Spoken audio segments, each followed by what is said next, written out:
Hey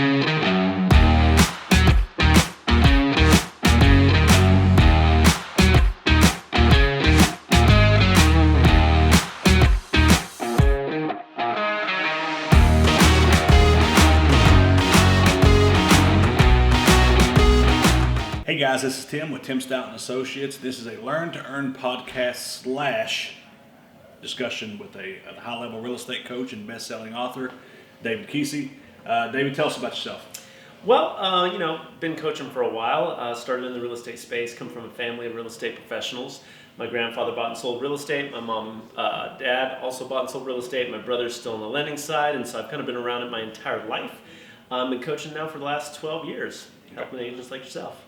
So you started off with just real estate agents, and now you're coaching all kinds of entrepreneurs and business leaders. Yeah, well, ever since the book, so we launched a book. I was fortunate enough to be an international bestseller.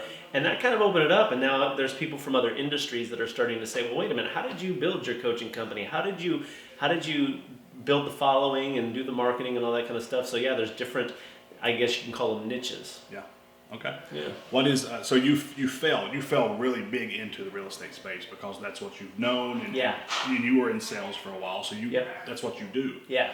What are some of the biggest things that you think, like, what are your top 3 things that keep real estate agents from being successful?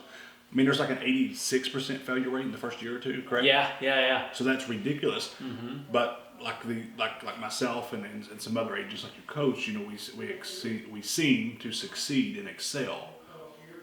What prevents that from everybody being able to succeed? I think that's a good question. I think it's something that is always addressed, right? And people are always looking for something new, something shortcut. Some shortcut or something. And we were just talking about this, right? Shortcuts have very little value. That's why they're called shortcuts. If it was the way, it'd be called the way. But I think when it comes down to 3 things that I've noticed, number 1 is coachability. Like when I look at you and the success you've had and the team that you've built, the empire you've built, you're probably the most coachable person I've ever met. Like if I give you 10 things to do, 9 of them are done by noon, and the other one's done by the end of the day. Like all the studies that we've done, the average real estate agent will do, like the average coached real estate agent will do between 40 and 60% of what they say they'll do. They say, hey, I'm going to do these 10 things. They might do 4, maybe to 6. And that's somebody who's coached and said, I want to be accountable. But people who aren't accountable, like the industry as a whole, they probably do 10% of what they say. So I think coachability is the first one. The second one is the ability to walk into the unknown and continue moving forward in the face of what appears to be no results. You went through this. Absolutely. We had our marketing campaigns that we put together. It was 2 months, 3 months, 4 months. You're like, hey, wait a minute. Is this going to work? I'm like, yeah, you got to keep going. And then you kept going, and then boom, you exploded. And you said something interesting during that time, which was, because you came to our event, you coach for us, you do amazing jobs. You got Brian Tran, you got people that you've been coaching that you've been doing a great job with as well. And you came to our event and you said something, and I wanted everybody to write it down. It was this: if you're not committed to doing something for at least 6 months, don't even start. Because it's going to take that. And so I think the ultimate equalizer in real estate is, are you coachable? Will you do what you're told? And very few will. And the second one is, do you have the courage and do you have the heart and the stamina to continue moving forward in the face of what appears to be no results? I think those are the 2 big things, because you see some agents that come into the business with a ton of talent. And then you see some that don't. They don't have a ton of talent, but they work and they build. And so I think really, I don't even know if I would have a third one. I mean, obviously the third one would be skill sets, but you don't even get to skill sets and sales skills and marketing skills unless you have those other 2. But I would flip the question back onto you. I mean, you're coaching our people. What would you say? Exactly what you said. Yeah. The willingness to take action. I mean, I spoke about it yesterday in our meeting. It's like, I think the biggest indicator of success is someone willing to take action. And I think action overrides skill set. Action overrides mindset. Action overrides natural ability. If you're so natural, if you are so skilled, but you're not willing to take action, it's useless. I'd rather see one of my agents take actions and fail over and over and over than have all the talent in the world and do nothing. Yeah. So with what we both said about being coachable and taking action, was I a successful professional athlete and then a successful business owner because I was coachable, or did I become coachable through sports, through this process? Are you born with it, or can it be learned and trained and ingrained? That's a really good question, and I think the answer is yes to both, right? Because, and I've noticed this, athletes tend to dominate in business, and it's because they understand protocols, playbooks, fundamentals, skill sets, hard work, do what your coach told you to do what you said you would. They understand that culture, and so they're able to perform at a high level when they get into business. So I don't know what it was for you, but for me, I always wanted to be the best. That's my driving force. It's not the money. It's, people say, well, you gotta have a strong why. My strong why is just to be the best in my industry at what I do, no matter what I do. To win. To win, that's it. And winning is different for everybody. You have your own game that you're playing. Is winning making $10,000 a month? Is winning making $1 million in a month? Is winning being number one in your category, in your marketplace? It depends what game you're playing. But what a lot of people will do is they'll create a game that says, hey, the game is if I hit 50 transactions, I win. And they'll hit 50 transactions, and then they'll go to the awards for the company, and somebody else got something for volume instead of transactions, and they're like, I lost. Well, you can't do that to yourself, right? You're playing a certain game that you're playing, but I think back to this idea of coachability, I think what causes somebody to be coachable is they're so committed to succeeding and winning that they will put their ego aside to go, obviously I'm not the best, and maybe you know something, right? Like I was just in your office, the amount of books you read is staggering, right? Like you're always learning. In fact, the name of the damn podcast says it, like you're so obsessed with it that you're willing to be coachable. So I think it's the drive to win that actually causes the coachability that allows you to win in fighting, allows you to win in real estate. I mean, dude, you'd have been successful in whatever you went in. But with that being said, talking about winning, and winning is different for everyone, and winning also changes. When I first started, I had a financial goal. We went on for a year or two. I had another financial goal, much bigger one. Yeah. And then I had a much bigger financial goal. And then it pivoted to I remember this, people who work for me's financial goals. Uh-huh. And now it is still my financial goal, everybody that works with me's financial goal. And now it's pivoting to how can I impact a lot more people that can never, ever pay me back. Yeah. Like that's what I want to be. Like, how can I change people's lives that would have never had access to someone like me? Not that I'm special, but someone that is driven, someone who has trained and studied and learned and paid hundreds of thousands of dollars for coaching. Like, they can have access to that. And how can I do that? Yeah. So it changes. Right. So and that's the thing, is that people will think that people who have drive, well, they're just money. If they made a lot of money, they must be greedy. And that I've actually found the opposite to be true. Because I've found that the people who make the most money give it right back away. Whether they give it to charity, whether they invest in other people, whether they invest in their company, whether they invest in other people's company, they tend to give it back away. I mean, you look at, I think it was Andrew Carnegie, who made all that money and then gave 99% of it away the second half of his life. So I don't think for true, in fact, I would say that there's the producer and there's the pretender. The pretender is actually after money. They want money, they're greedy, they hoard money. Where the producer doesn't see a lack of money. They know that they can produce it at any time, so they're not attached to the money. The money is just a scoreboard to say, am I being my best that I can be? I don't actually think, I think it was Jim Carrey that said, I wish everybody would make millions of dollars and become super famous to understand that that has nothing to do with anything. Yeah. So that's what I think. I mean, I think it's literally, a lot of people think, I played professional baseball, and people think, oh, you must have made millions of dollars. And I'm like, no. There's a difference between like a Hall of Famer and a professional baseball player. Kind of like you see the guy playing guitar at the local restaurant. Well, he's a professional musician. He's making $20 an hour. Like, he's not a rock star. There's a difference between the rock star and the professional musician. But that guy that's the professional musician is just as good as the rock star, if not better. But he does it for the love of the game. And so I actually think it's the love of the game that causes you to succeed, make the money you want. And then you're right, the game shifts from making money to, how much money do you need to make? Yeah. After some point, you're just like, okay, I get it. Now how do I make more of an impact? And I watched that. I actually remember the coaching call you said that on. And it was really cool to watch. That it was like, yeah, we've done it. Now how do we expand? How do we uplift the community? How do we impact other people? And I would even argue that was their at the beginning for you? So it was always been there, but it's just like what had to transpire before that happened. Like I had to feel safe, I had to feel secure, I had to feel successful. What do you think had to happen for me to get to that point?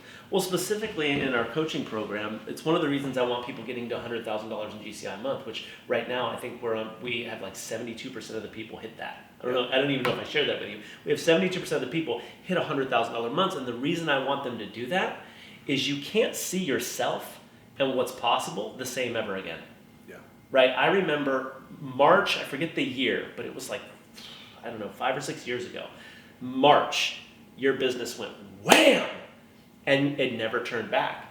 I literally saw you walk around, speak differently on a video, talk to people differently because you realized who the hell you were. Mm-hmm. You realized that you had that potential. And so I think your self-identity changes, not because of the money, but because of the level of achievement that has happened. Yeah. And you start to realize, wait a minute, if I can make $100,000 a month, I can do that every month. And then actually what ends up happening is you don't care about the money. And when that happens, you go from $100,000 a month to $200,000 a month, and it just starts skyrocketing.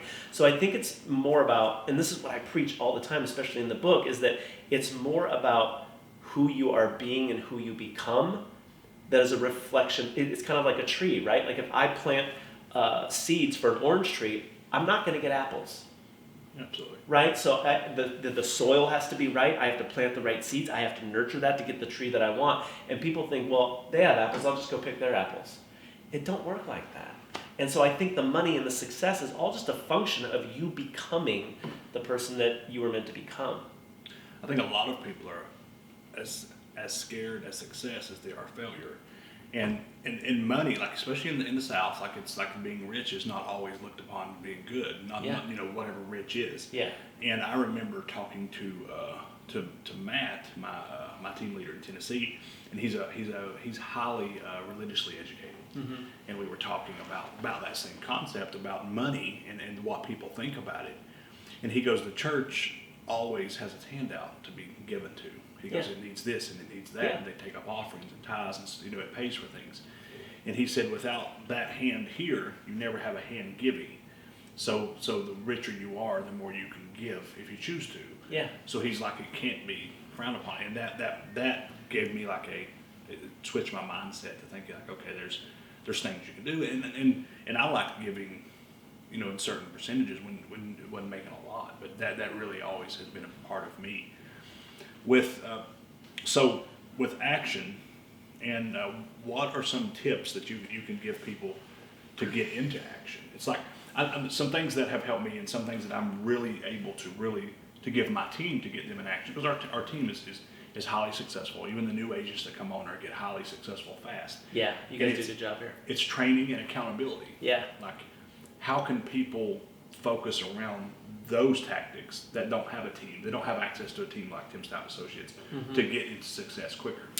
Well, that's kind of a catch-22 question, because my answer would be the speed of the player is the speed of the pack. Like, environment is undeniably the number one indicator of who you become. 100%. I've never heard that. I love that. You can't get around it. Yeah. If you start hanging out with broke people, you're going to be broke. You're meeting the 5 people you hang out with. It's a real thing.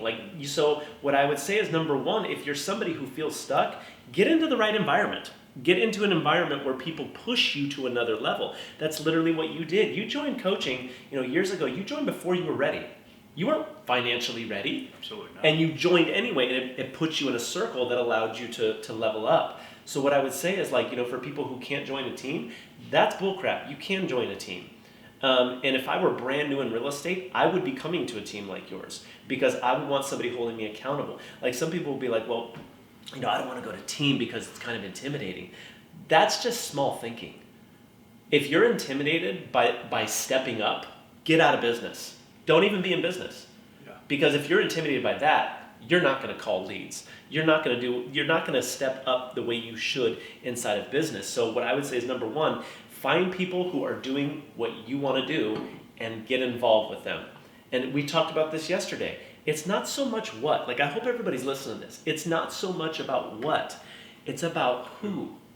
Who are you hanging around with, right? Who can you hang out with? Who can you hang out with, Yeah. right? And it's always a level up game, always. Yeah. And you're ultimately going to rise or fall to that level. I remember in baseball, my father never let me play at my own age level. So when I was 10, I was playing with 13 under.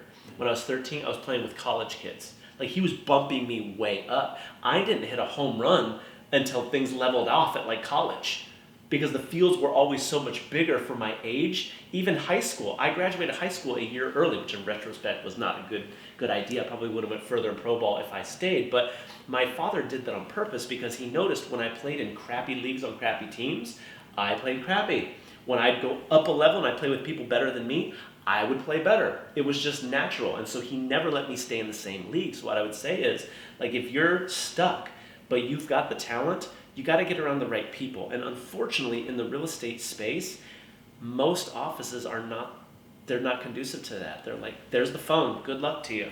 Don't let me know if you need anything. There's a lot of brokerages that don't have any training, don't have any support. There's a lot of Dollar General brokers, you know what I mean? That Yeah. And you get very little out of it, and you become That. the people absolutely, because that's what you're surrounding yourself with. That's what you become. Right. So there's value, and a lot of people look at a team as short term. The team is becoming the big thing, and the team is actually, I think the team will replace the brokerage before long. I think so. Because while you got to give up part of your commission, but you get leads, training, It already is in some accountability, places. absolutely. Yeah. And staff. You get everything you need to succeed. Why not build your Yeah. brand underneath that umbrella? Like, that's what I don't get. Like, and we've seen it within ours. You know, we've got some very loyal Ego. people. Absolutely. Ego. Ego is not your amigo. I No. know that. It's the killer of dreams. Well, that's the thing. That goes with coachability, right? Like, you and I gravitate towards coaches. Mm-hmm.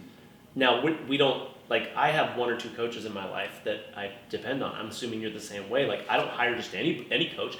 I learn from a lot of seminars. I go to a lot of seminars and I read a lot of books, but to coach me and mentor me, I'm very selective about it, because you better really know your stuff. Yeah. So getting around somebody that can help you like that, you have to drop your ego and be like, just because my name's not on the door doesn't mean I'm not achieving my goals. Yeah. And your name still might be on the door, but within a bigger team of a name on a door, right? So like, what would be possible if you just dropped your ego and you said, like, what do I need to learn? Like, one of the things I appreciate here is the level of training that goes into it. I mean, we just got a text message from one of your people the other day, like, the training that you guys gave me, I just closed a deal because of it that I wouldn't have closed if I hadn't got that training. How many agents just missed that? So I think the first thing you have to do is you got to get around the right people. I think if you do that, you'll automatically level up. Or you won't, and you'll know that it's not for you. Absolutely. And I believe that the people who get the ego, because I think you should be in business to impact other people's lives. Yes. And if you're ego driven, you're never going to reach your full potential, and you're worried about the wrong things. The whole reason when I'm buying and selling property is, yes, I make commission off of it, but I get to help a family with the biggest transition in their life. Yeah. That is huge for me. So I get to be a part of that. And it's about the people you can impact. So if because you're under my umbrella and I can make you more money, I can make you more of a skilled person, I can give you the connections to succeed, what does it matter? What does it matter? Yeah. Well, the other thing is, and you bring up something indirectly kind of for me, is this. How many people get on teams and they're just takers? No, you need to give me better leads. No, you need to do this. Well, the market is that. Well, it's like, dude, what are you bringing to the team? This is a law. If you want to make more money, become more valuable. Become more valuable to your partner in your relationship. Become more valuable to the team that you work for. Become more valuable to the community. Become more valuable to the industry. Become more valuable to the world. And the more valuable you become, naturally you make more money. And so if somebody, like, you see a lot of people get on teams and they're like, Tim, I got a problem. I came to you to solve it. Well, dude, he's not your dad. This is a team. Come with a solution. Propose a solution to me. Fix it. Bring more value. And how much more value would you see in that person that's on your team if they were like, I got a good idea to grow the company. Boom. And they bring you ideas. They bring you solutions. That's much more valuable in that way. And that's how things open up. I mean, I look at Mackenzie. Mackenzie skyrocketed inside this team because of that notion. She comes every day looking like, how can I help? How can I help? How can I help? Rather than, how can I get? And I think that's what made you such a great marketer, by the way, is that the marketing isn't about you. Yeah. It's about them. So And that's one thing I'm super proud of this team is we have givers on this team. Oh yeah. Like everybody is giving. Everybody's, what can I do to help? How can I see help that. you? And that means a lot. And I've had people leave the team that wanted more for themselves. And it's a sales business. Yeah. You want to raise, you sell more properties. Yeah. You know what I mean? It's like it's going to happen. And I'm okay with that. Like the people leaving is going to be part of it. It's part of it. Everybody, when things squeeze, not everybody stays in. Yeah. And there's nothing wrong with that. that's okay. Yeah. I want the people who contribute the most and to the team, they contribute emotionally, physically, everything that we need to grow internally, because everything grows from the inside. That's right. So one of the things I think a lot of people don't know about you is, they see you on the front end in your marketing, they see how go-getter you are, how driven you are, but I don't think they see your heart, right? Like, I don't think they see, you're literally the most loyal guy I've ever met in my life. Like, the stuff you are trying to do behind the scenes for your team, the stuff you're trying to do behind the scenes for Christy, for me, for like the heart you have, people don't see. They see that go-getter drive. But I actually think what fuels that drive is a love. It's a compassion. It's a loyalty to your friends and family. So like, it's always been interesting to me. Like I get that. I have some people, like, they'll go to our events and they're like, I was going to sign up for coaching, but I didn't do it. And I'm like, why? They're like, I'm just intimidated by you. And I'm like, you're intimidated by me? Like, why? Because I was on stage? Like, it's an interesting concept. And what I would say is, if you feel intimidated by me, that's exactly why you should sign up for the coaching, because it's going to make you level up. If you feel intimidated to get on a team because they're intimidating, that's exactly why you should do it. That's where you should be. Do you want to be around somebody who just keeps you average where you are right now? Like, I just don't understand that, right? So I think that the speed of the pack is the speed of the leader. And so this team has done what they've done. It's a reflection of you. Like, even the people that have come on board, they're attracted to you, which is why the team grows like that. And it's a culture, right? Like, I was sitting in on you guys' meeting today, and you've got your puppies going around, you got kids and stuff. It's like a family here. It's not just a team. It's more of like a family. If you're going to leave somebody with one piece of advice, what would it be? And a lot of people looking at this, they're not all business owners, but they're all entrepreneurial minded, and they think bigger. What's something that you could give them that would be lasting? And after that, where can people find more of you at? Sure. As you were asking that question, there was a couple things I kept going back and forth on, but I'm going to choose this one because if this one doesn't work, the other one is irrelevant. Never believe your mind, because most of the time it's lying. Tell me about that. To protect yourself. Huh? To protect you? To keep you right where you are. Your mind is literally designed to keep you safe, not to succeed. And you talked about it earlier. Some people are afraid of success. Yes, because they think if I make money, people won't like me. Well, your mind is so addicted to being liked that it's actually scared. It will literally sacrifice your own well-being so people like you. It's your mind most of the time is lying. I'm going to go knock on that. I know what's going to happen, Tim. I'm going to knock on that door of that Fizbo, and they're going to yell at me. They're going to be mad. It's going to hurt my feelings. I'm not going to want to do anything for the rest of the day, and I'm going to be sad. Really? How the hell do you know that? Psychic, obviously. You're psychic. You're just making stuff up. Your mind is not you. Your mind is literally creating emotions inside your body and making up stories to keep you safe right here. So if you can just buy into that you're the master of the mind, not the mind telling you what to do. Don't go over there. You should go over there. Don't join that team. You should join that team. Like, whatever your mind is telling you is probably lying. Now always, no, right? We have intuition and that kind of stuff. But 99% of the time, your mind is lying to you. Don't believe it. You got to separate yourself from your mind so that you're the master of your mind, not the other way around. I think if you do that, you'll win. As far as me, you can go to davidkeesee.com. And that's like all this stuff there. If you want to get the book, it's over there and all that kind of stuff. But Instagram, you have really good at David J. Keesee on Instagram, and then on Facebook it's just David Keesee. Yeah, awesome. man. I appreciate you, man. Always. Guys, this is a really good podcast, special podcast. First time I've seen David since the Rona kicked off. Yeah, that's right. So it's been a year and a half. Amazing to be here, though. I'm coming back soon. Awesome. Guys, remember who you work with matters, and have a great day.